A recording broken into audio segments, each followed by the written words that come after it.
ప్రచారంలోకి దిగనున్నారా? రేవంత్ టార్గెట్ ఎవరు? తెలంగాణ సీఎం రేవంత్ ఎంట్రీతో ఆంధ్రప్రదేశ్ రాజకీయం ఎలా ఉండనుంది?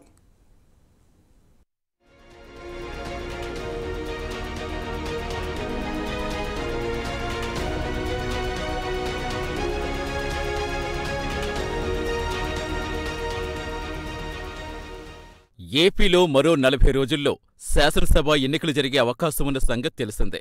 ఈ నేపథ్యంలోనే ప్రధాన రాజకీయ పార్టీల మధ్య మాటల తూటాలు పేలుతున్నాయి. సభలు, సమావేశాలు, అభ్యర్థుల ఎంపిక, సీట్ల పంపకాలు వంటి విషయాలతో అధికార వైసీపీ, టీడీపీ, జనసేన పార్టీలు బిజీగా ఉన్నాయి. ఇక ఆలస్యంగా ఎన్నికల రేసులోకొచ్చిన కాంగ్రెస్ పార్టీ కూడా తమ సత్తా చాటేందుకు, రాష్ట్రంలో పార్టీకి పునర్వైభవం తెచ్చేందుకు గట్టిగానే ప్రయత్నిస్తోంది. ఈ నేపథ్యంలోనే ఏపీలో కాంగ్రెస్ పార్టీ వరుస సభలు నిర్వహించేందుకు రెడీ అయింది.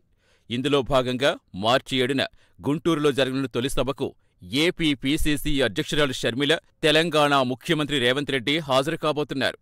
దీంతో ఈ వార్త వైరల్గా మారింది.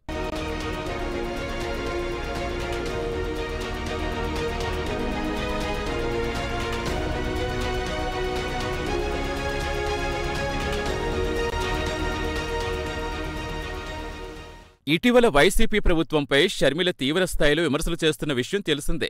ఏపీకి ప్రత్యేక హోదా, డిక్లరేషన్ ప్రకటించిన కాంగ్రెస్ పార్టీ రాబోయే ఎన్నికల్లో సత్తా చాటేందుకు కసరత్తు చేస్తోంది.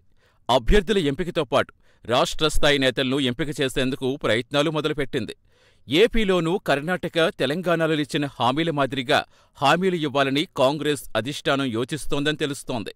రాబోయే వారంలో ఎన్నికల షెడ్యూల్ విడుదల చేసే అవకాశం ఉన్న నేపథ్యంలో మార్చి 7వ తారీఖున గుంటూరులో కాంగ్రెస్ భారీ సభకు ఏర్పాట్లు చేస్తోంది. ఈ సభకు రేవంత్ రెడ్డి, కర్ణాటక సీఎం సిద్ధరామయ్య, కాంగ్రెస్ కీలక నేతలు హాజరు కాబోతున్నారు. రాబోయే ఎన్నికల్లో కాంగ్రెస్ గ్యారంటీలు, మేనిఫెస్టో ఈ సభలో ప్రకటించే అవకాశం ఉందని తెలుస్తోంది.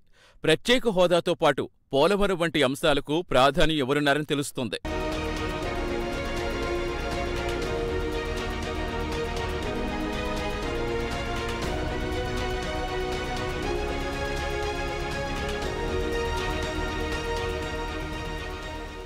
అయితే రేవంత్ కాంగ్రెస్ తరపునే ప్రచారం చేయబోతున్నప్పటికీ రేవంత్ టార్గెట్ ఎవరనేది ఇప్పుడు చర్చనీయాంశంగా మారింది. ఏపీలో కాంగ్రెస్ బలహీనంగానే ఉంది. అక్కడ గెలుపనేది ఊహక్కూడా అందదు. కాకపోతే 1-2 స్థానాలు మాత్రం ఆశించొచ్చు. అవి కూడా అసెంబ్లీ స్థానాలు మాత్రమే. ఆ 1-2 స్థానాలు కూడా ప్రస్తుతమున్న పరిస్థితుల్లో కాంగ్రెస్ దక్కించుకోవడం కష్టమే అని రాజకీయ విశ్లేషకులంటున్నారు. అయితే ఏపీలో అధికారంలో ఉన్న జగన్ పైన కాంగ్రెస్ తరపున రేవంత్ సహజంగానే విమర్శలు చేస్తారు. రాష్ట్రంలో ఉన్న పరిస్థితుల దృష్ట్యా ఆయన జగన్ పరిపాలనని నిర్మోహమాటంగా విమర్శిస్తారని కాంగ్రెస్ నేతలంటున్నారు.